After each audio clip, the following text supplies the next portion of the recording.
ดีค่ะมีงานแต่งงานเกิดขึ้นที่เมืองรายาคืนนี้แต่ว่าเจ้าสาวของคามินเนี่ยไม่ใช่มัทนานะคะแฟนละครล่ารักสุดขอบฟ้ามีเสียน้ำตาสงสารบินพิชยาแน่นอนค่ะ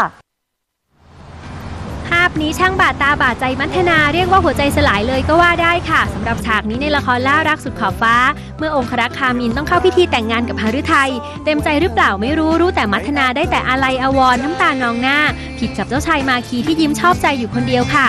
เวียสุกลวัฒน์และทัพทิมอัญญรินสวยหล่อพร้อมเป็นเจ้าบ่าวเจ้าสาวส่วนงานหนักตกอยู่ที่นางเอกมินพิชยาค่ะเปิดฉากน้ำตาค่อยๆซึมถึงกระทั่งเสียใจที่สุดทุกคนยกนิ้วให้กับฝีมือการถ่ายทอดอารมณ์ดราม่าของมินไปเลยค่ะ